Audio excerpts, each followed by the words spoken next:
What is up, all you third gamers? Welcome to another Animal Crossing video. It's been a minute, and today I thought we would jump in and see what daily life is like on Terok Nor.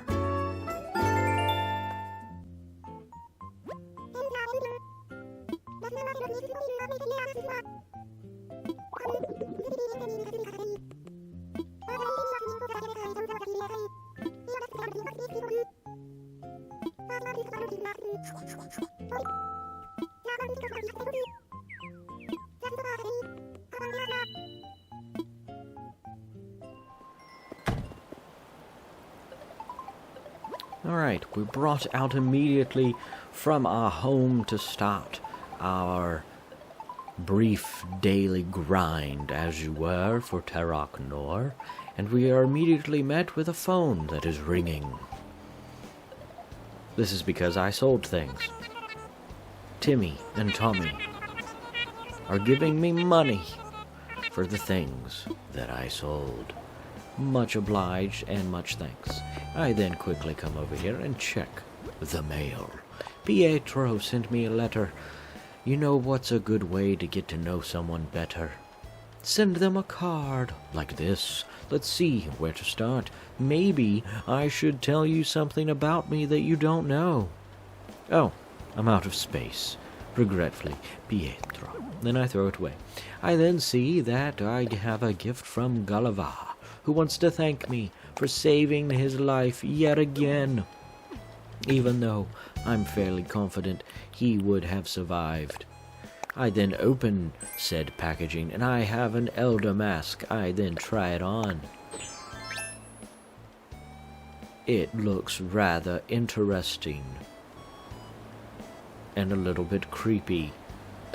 I put on my glasses, my beard, and don my crown of power. I then move the elder mask over one. It is now time that we run around like a crazy person, checking everyone's home for smoke from the chimneys. We look. Eric and Kevin are not home, but Pietro is home. Oh, but there is Peggy. She wants to speak to me. Hello, Peggy. Bob Saget. Yes, I know how you exclaim Bob Saget all the time. You want to change it? You want to change something? You want to change what you say, Peggy? Well, I think you... Wow, that's actually kind of rude. I have things to do. Here's an idea. But I don't want to be rude to Peggy. Okay, let's change it. Tell me now. Let's make it good. And then space golly. 2 L's, a Y, and an exclamation point. Good golly. Yes, keep that there, Peggy. That is a good golly phrase, I say so. Yes, oh my gosh. Yes, we shall collaborate forever. We are the best of friends. Now, to Pietro we go. Pietro's home, here in the flowers and the snow and the snowballs. We go inside. After we knock, of course. This isn't Pokemon, after all. We don't just walk into people's homes without first knocking. And Pietro is there. He is furiously hammering away, trying to create something.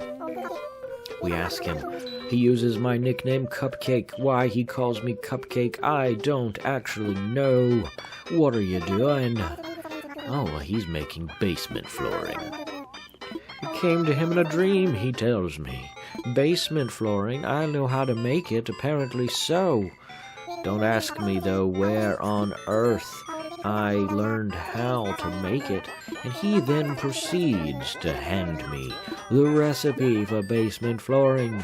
Little does Pietro know, I will sell it for money, for no one else actually needs to know how to make it. I then leave.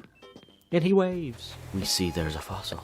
We must don our shovel mightily and dig up the remnants of the previous owners of this fair island, the dinosaurs. We then check the beach for shells. We find one. We're now getting things. We run further down and check this beach for shells. We find shells, yes. Shells galore, shells everywhere. Or at least in 2 small locations. We then continue running, picking up shells where we find them. With our shovel dawned before us as a mighty weapon, we continue going, picking up shells, but noticing that there's a boomer. We come and talk to him. Well, he says Bob Saget with multiple exclamation points. He just wanted to see us while we chat. The weather today is fantabulous, he says, and he's going to take a nap with some bugs. It's a little strange, but not that strange. We take a look then at this home. It is the home of Apollo, for he is home, and we knock. We then go inside, for we must speak to Apollo and say our salutations for the day. There he is, we speak. What a glorious day, eh, kiddo? I am making myself at home, and now he's going to tell me about some of his furniture. It's fantastic. Why a counter is comfy, I don't know. We then leave. Having spoken to Apollo, Boomer, and Pietro, and Peggy, we have but a few other villagers left to talk to.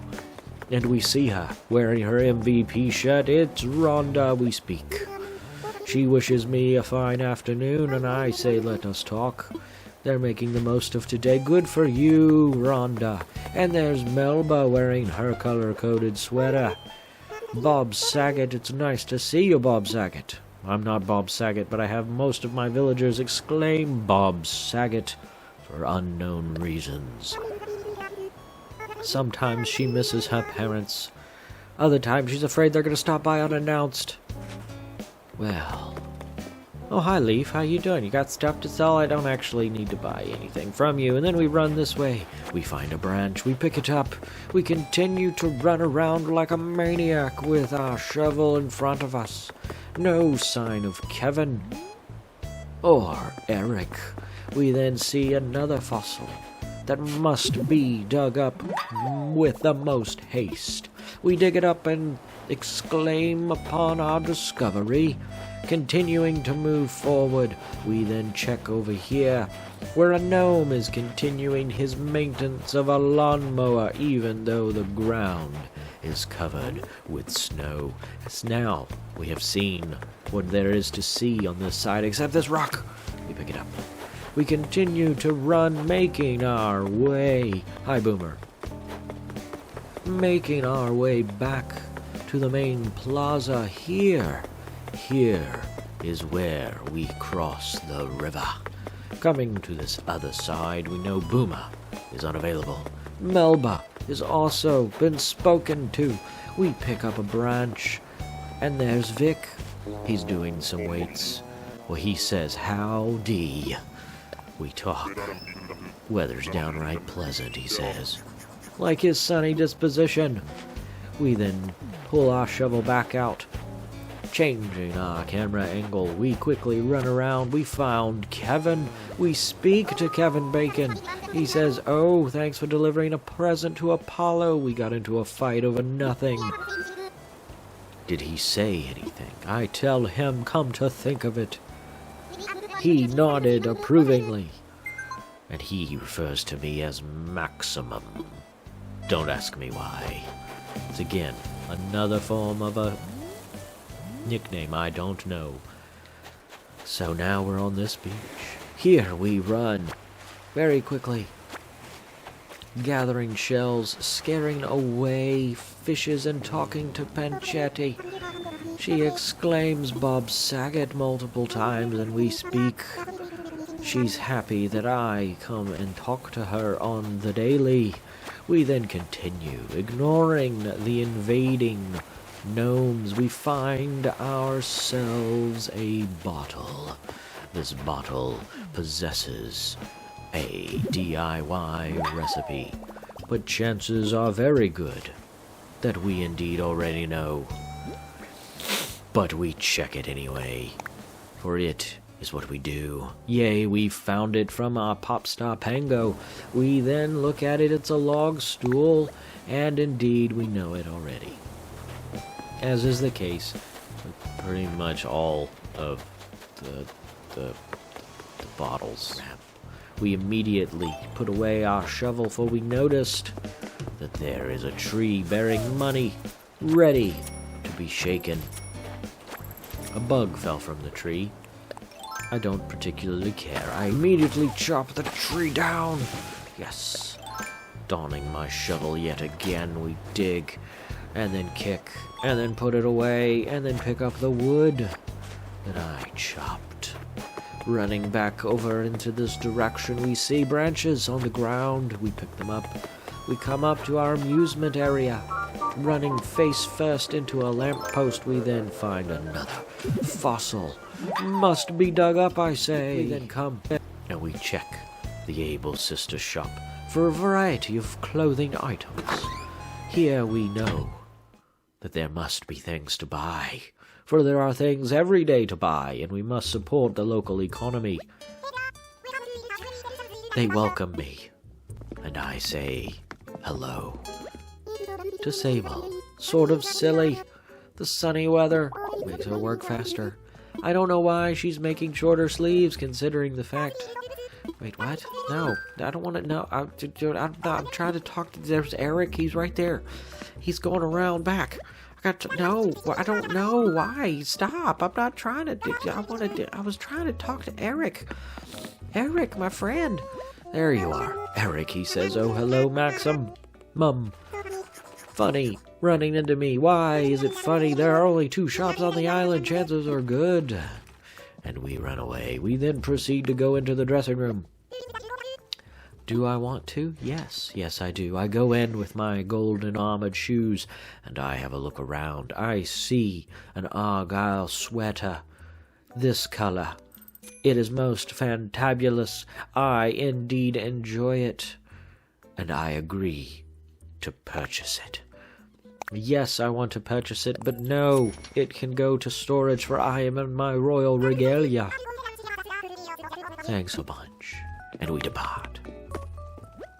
They tell me to have a great day, and to please come again. That dawns upon me that there is now no one left with which to speak. Just, we must go in to the Timmy Tommy shop, or Nuke Shop, as it's more commonly known. Here we come in, and they welcome me. To Nook's cranny, I run up to them and say, my friends, my dear friends, I want you to buy all my junk. I have been collecting it over the period here, and you can have this tree branch, this stone, this weeds, these stuff, all these things, none of it of which I actually require at all, including this alarm clock. I'm going to keep the mask, though. It's creepy, but I kind of like it. You know, it came from Gulliver. It's important. And we sell. We sell. They tell me that they must punch the numbers, and then they buy it for a measly 7,000. I say, good day. They tell me to leave and have a great one. And I do indeed.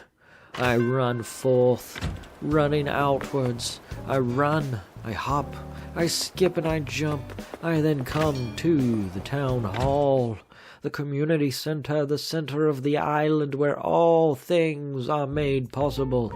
Here I immediately go and check the recycling bin. I discover a rusted part, I claim it.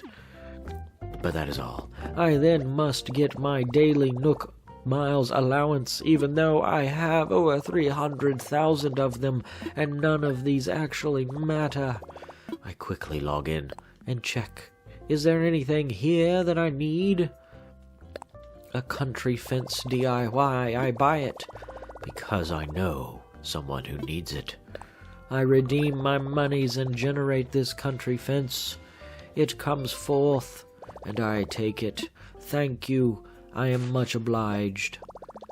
Would I like to make another selection? Why, yes. Yes, I would. For here, I don't actually want Nook Miles. Why'd you bring me back in there? You should have just taken me to the menu. Where's the menu button? The Nook Shopping. That's what I need. Nook Shopping. We see an outdoor air conditioner and a portable radio and a series of clothes, none of which matters. And I leave dejected. We thank you for your patronage, and I leave. I run through the door, out the door, and away. Away, I say, away I go. For I have but one place left to stop. I must now visit the Owl Man. Yes, the Owl Man himself, who runs the museum.